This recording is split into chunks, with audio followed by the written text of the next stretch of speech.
পতাকাখনৰ যাতে মৰ্যাদা ৰাখি আপোনাৰ ঘৰত পতাকাখন উত্তোলন কৰে। এই পবিত্ৰ পতাকাখনৰ মাধ্যমেৰে আপোনাক আমি বাৰ্তা দিব বিচাৰিছোঁ এই অভিযানত, যাতে আপোনাৰ পতাকাখন লৈ পেলাই আমাৰ ইয়াতে উত্তোলন কৰিব। আৰু এই ষ্টিকাৰটোৰে আমি ভাৰতীয় জনতা পাৰ্টীৰ আমাৰ যিটো কাৰ্যসূচী আমি ৰূপায়ণ কৰিম দেই। আপোনালোকৰ ইয়াতে আমি ষ্টিকাৰটো লগাওঁ, আমাৰ বৰ্তমানে সভানেত্ৰী বাইদেউ থাকিব, আমি ষ্টিকাৰটো মাৰি ষ্টিকাৰটো আমি লগাইছোঁ দেই।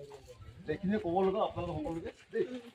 আৰু কিবা থাকে দেই, ঠিক আছে, ইয়াতে লগাই দিছোঁ।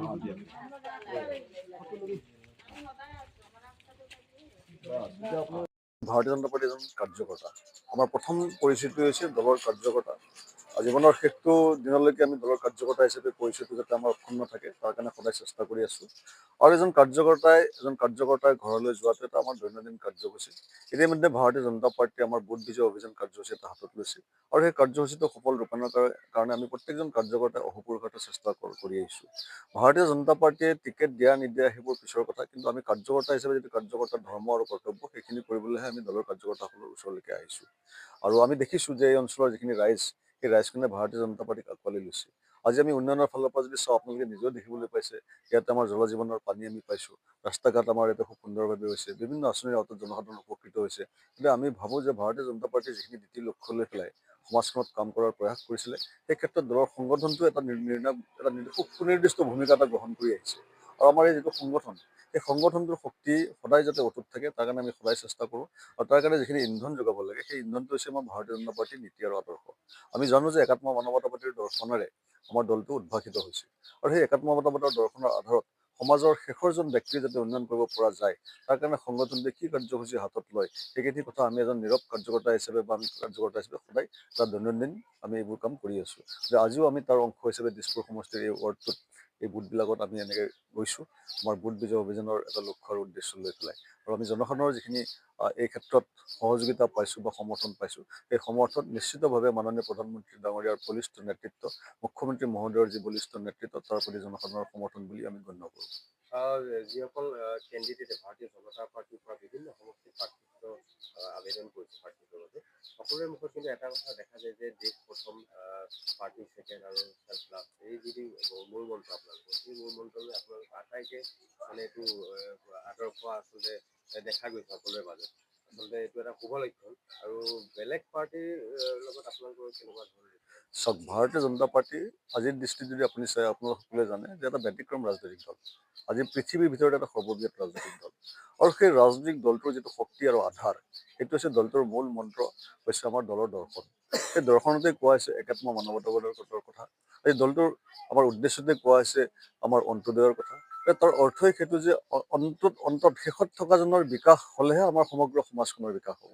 ঠিক সেইটো কথাৰ আধাৰতে আমি ক'ব পাৰোঁ যে প্ৰথমতে আমাৰ দেশখন, আৰু দেশখনক বা সমাজখনক আমি ঠিক কৰিবলৈ আমাৰ সংগঠন এটাৰ দৰকাৰ, তাৰপিছত আমাৰ দলটো, আৰু সেই দলটোক ঠিক ঠাক কৰি ৰাখিবলৈ বা মজবুত কৰিবলৈ আমি ব্যক্তিসকল।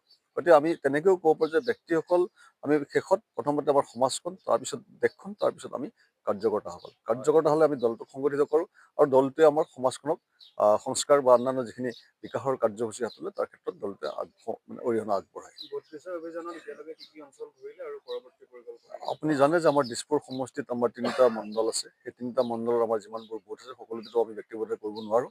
আমাৰ এটা দলৰ কাৰ্যপদ্ধতি আছে, সেই কাৰ্যপদ্ধতিৰ ভিতৰত আমিও এজন দলৰ ৰাজ্যিক কাৰ্যনিৰ্বাহক সদস্য হিচাপে আমি দলৰ বিভিন্ন বুথত আমি ইতিমধ্যে গৈছোঁ, আৰু বিভিন্ন বুথত আমি আমাৰ বুথ কমিটিৰ সন্মানীয় আমাৰ দেৱতুল্য বুথ কমিটিৰ সভাপতি বা আমাৰ সভানেত্ৰীসকলক লগত লৈ পেলাই আমি সমাজখনক ওচৰ আমি চাপিবলৈ প্ৰয়াস কৰিছোঁ। এতিয়া আপোনাৰ সমস্যা কি কি আছে বুলি ভাবিছে? চাওক, সমাজ বুলি ক'লে আমাৰ কিছুমান পৰিকাঠামোৰ ক্ষেত্ৰত যদি আমি চাওঁ, আমি ভাবোঁ যে দিছপুৰ সমষ্টি আমাৰ অসমৰ ৰাজধানী সমষ্টি। ইয়াতে আমি পানী, ৰাস্তা ঘাট ইত্যাদি বিভিন্ন সমস্যা যদিও আছিল, এতিয়া এই যোৱা বিগত সময়ছোৱাত চৰকাৰখনে প্ৰায় সমাধান কৰিছে। আৰু কিছুমান সমস্যা থাকে, আমি নিজে সৃষ্টি কৰা সমস্যাও থাকে। এখন স্মাৰ্ট চিটি গঠন কৰিবলৈ হ'লে আমি পোনপ্ৰথমে মানুহবিলাকেও স্মাৰ্ট হ'ব লাগিব। এতিয়া কথা হ'ল কি যে আজি সমাজখনে যিখিনি অসুবিধা পাইছে, সেই অসুবিধাখিনি আমি ৰাজনৈতিকভাৱে বা আমি চৰকাৰখনে সমাধান কৰাৰ কাৰণে আমি যথেষ্ট চেষ্টা চলাইছোঁ, সফলো হৈছোঁ। তাৰ পিছতো কিছুমান কাম থাকে, সেইখিনি কাম আমি জনসাধাৰণক লগত লৈ কৰিব লাগিব। তাৰ ভিতৰত মই ক'ব বিচাৰোঁ যে আজি বহুত সময়ত যেনেকৈ আমি কৈছোঁ যে আজি উচ্ছেদ অভিযান আজি অসমৰ বিভিন্ন জেগাত হৈছে, কিন্তু আমি কওঁ গুৱাহাটীতো উচ্ছেদৰ প্ৰয়োজন আছে। আপুনি যদি চাই ফুটপাথবিলাক, সেই ফুটপাথবিলাকত যিবিলাক ব্যৱসায়ী আছে, সেই ব্যৱসায়ীবিলাকত যদি আপোনালোকে যদি ফোন পে' নাম্বাৰটো চাই দেখিব তেওঁলোকে বাহিৰৰ মানুহ। তেওঁলোকে ইয়াতে মিউনিচিপালিটি টেক্সো নিদিয়ে, কিন্তু তেওঁলোকে এটা নিৰ্দিষ্ট মূল্যত জনসাধাৰণক সামগ্ৰী কৰে। ঠিক তেনেকৈ আপুনি চাইছে মুৰ্গী ব্ৰইলাৰৰ দোকানবিলাক আপুনি চাব কোনো বিজ্ঞানসন্মত পদ্ধতি নোহোৱাকৈ ব্ৰইলাৰৰ দোকান খুলিছে। গতিকে এই কথাবোৰ কিন্তু চৰকাৰে নহয়, আমি জনসাধাৰণে সচেতন হৈ পেলাইহে আমি কৰিব লাগিব। গতিকে এই কামবিলাক আমাৰ কৰিবলগীয়া আছে। ঠিক তেনেকৈ আদি ৰাস্তা ঘাট ইত্যাদি ক্ষেত্ৰত যদি আপুনি চায় যে নালা নৰ্দমাটো চৰকাৰে বাৰে বাৰে পৰিষ্কাৰ কৰিব, কিন্তু নালা নৰ্দমাত যদি আমি প্লাষ্টিক বা আৱৰ্জনা আমি নভৰাওঁ, সেই চেষ্টাখিনি আমি জনসাধাৰণে কৰিব।